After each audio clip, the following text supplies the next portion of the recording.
दोस्तों, जब हमारे सीओपीडी पेशेंट्स की सिम्टम बहुत ज़्यादा बढ़ने लगे, जैसे कि बाउट्स ऑफ कफिंग बहुत ज़्यादा हो जाए या फिर बलगम बहुत ज़्यादा आने लगे, जिसे कि एक्सपेक्टोरेशन कहते हैं, तो क्या हमको समझना चाहिए कि हमारे मरीज को एक्यूट एक्सर्बेशन ऑफ सीओपीडी है। ये एक क्लिनिकल कंडीशन होती है जो कि सीओपीडी पेशेंट्स में पाई जाती है।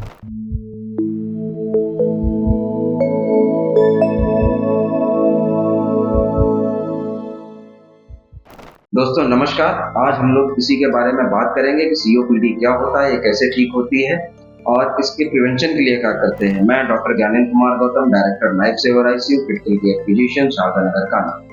दोस्तों, जैसे कि सीओपीडी पेशेंट्स में जो ये खांसी है और बलगम है, ये लगभग आता ही रहता है और कुछ कभी-कभी साल के कुछ हिस्सों में या कुछ कंडीशंस में ये ज़्यादा आने लगता है, खांसी ज़्यादा आने लगती है और बलगम ज़्यादा आने लगता है, जिसकी वजह से पेशेंट को सांस लेने में दिक्कत हो सकती है।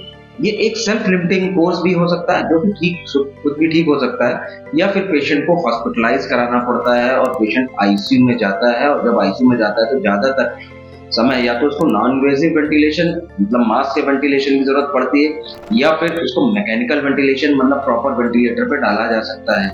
ऐसी कंडीशन क्यों आती है दोस्तों, इसके क्या कारण क्या होते हैं कि एक्यूट एक्सर्बेशन क्यों होता है? सबसे पहली चीज तो इन्फेक्शंस। ऐसे पेशेंट जो सीओपीडी के हैं, ज्यादातर पेशेंट्स में साल में कुछ नहीं तो 2 बार एक्सर्बेशन के एपिसोड्स होते हैं, जो कि सेल्फ लिमिटिंग भी हो सकते हैं और हॉस्पिटलाइज भी हो सकता है पेशेंट। तो 2 बार होने की वजह इन्फेक्शंस मोस्टली होती है, ज्यादातर ग्राम पॉजिटिव होते हैं या फिर ग्राम नेगेटिव बैक्टीरिया भी हो सकते हैं। आने वाले समय में हम लोग ये देख रहे हैं साथ में वायरस और फंगाई के भी इन्फेक्शंस हो सकते हैं। दूसरी चीज इन्वायरमेंटल स्ट्रेसेस, जैसे कि टेम्परेचर चेंज होना या फिर पॉलन ग्रेन्स या फिर कोई एलर्जेंस का ज्यादा एक्सपोजर हो जाना, उसकी वजह से भी हो जाता है। इमोशनल स्ट्रेस की वजह से भी कभी कभी हो सकता है। चौथी बहुत बड़ी चीज है जो कॉन्कोमिटेंट डिजीज है, कोमॉर्बिडिटीज है, जो पेशेंट को और भी समस्या चल रही है, जैसे दिल की कोई समस्या, हार्ट फेलियर है, पेशेंट को रीनल फेलियर है या फिर लीवर से संबंधित कोई क्रोनिक डिजीज चली आ रही है और वो अप डाउन हो रही है, रेगुलेटेड नहीं है, इसका मैनेजमेंट ऑप्टिमम नहीं है, उसकी वजह से भी इसको एज ए स्ट्रेसर की तरह ये कॉम्प्लिकेट हो सकता है। दोस्तों, जब पेशेंट या आईसीयू में ऐसे सीओपीडी एक्सर्बेशन के जाते हैं तो उनको ऑक्सीजन सपोर्ट मास्क से या फिर वेंटिलेटर देना पड़ता है, पर जब वेंटिलेटर पे पेशेंट जाता है समस्या बहुत ज्यादा गंभीर हो सकती है।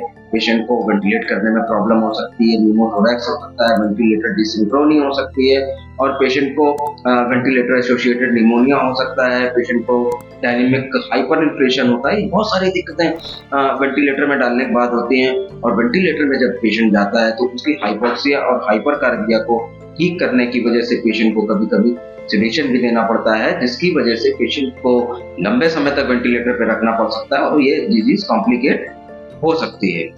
दूसरी एक मैं बात बताना चाहता हूँ कि इसको कैसे प्रिवेंट कर सकते हैं, जो एक्सर्बेशन एपिसोड्स हैं वो कैसे प्रिवेंट कर सकते हैं। सीओपीडी का एक मैंने दूसरा वीडियो बनाया है, उस पर आप जाकर देख सकते हैं कि सीओपीडी क्या होती है। तो मैं ये बता रहा हूँ इस एपिसोड में कि एक्सर्बेशन को कैसे कम कर सकते हैं। सीओपीडी तो ठीक नहीं हो सकती है, उसको मैनेज किया जा सकता है, पर एक्सर्बेशन को कैसे मैनेज करते हैं। तो दोस्तों, सबसे पहली चीज तो ये, जो भी सीओपीडी के लिए आपकी मेडिकेशन चल रही है उसको ऑप्टिमम डोज में, ऑप्टिमम समय पर, जो उनकी फ्रीक्वेंसी है उस समय पर। दूसरी चीज, रेगुलर चेकअप्स कराएं, अपने हेल्थ चेकअप्स कराएं, ब्लड का चेकअप। तीसरी चीज, जो भी वैक्सीनेशन जो ओल्ड एज में होती है सीओपीडी पेशेंट्स के, वो जरूर कराएं, अपने पल्मोलॉजिस्ट से बात करें। अपना इम्यून स्टेटस बढ़ाएं, जो अपनी डाइट है उसमें मिनरल्स, विटामिन्स और जो भी ट्रेस एलिमेंट्स हैं उसको इनरिच करें, उसको अपनी डाइट में शामिल करें। डीप ब्रीथिंग एक्सरसाइज करें, हीलिंग एक्सरसाइजेस करें, योगा करें और बाहर जाने पर जहाँ पे बहुत ज्यादा एयर पॉल्यूटेंट्स हैं, जैसे कि जो सस्पेंडेड मटेरियल पार्टिकल्स हैं, उसको यदि हो ऐसे कंडीशंस में तो मास्क का इस्तेमाल करें। बहुत ज्यादा टेम्परेचर वेरिएशंस को बचाएं और बहुत ज्यादा ठंडा गर्म जो फूड है उसको सेवन करने में थोड़ा सा सावधानी बरतें। तो दोस्तों, ये सब चीजें और एक्सरसाइज भी जरूर करें और बाकी अपने जो ऑर्गन सिस्टम से जिनकी दवाइयां आपकी चल रही हैं उसमें। दोस्तों, इन सब चीजों से आप एक्यूट एक्सर्बेशन से बच सकते हैं और सीओपीडी को उसको अपनी बेस लाइन में मेंटेन कर सकते हैं। दोस्तों, इसी के साथ मैं इस वीडियो को समाप्त करता हूँ और आशा करता हूँ जितने हमारे सीओपीडी के पेशेंट्स हैं उनको कुछ जानकारी इस वीडियो से मिली होगी और अपने एक्सर्वेशंस को, सीओपीडी के एक्सर्वेशंस को आने वाले समय में इस वीडियो के थ्रू बचाएंगे। दोस्तों नमस्कार, जय हिंद।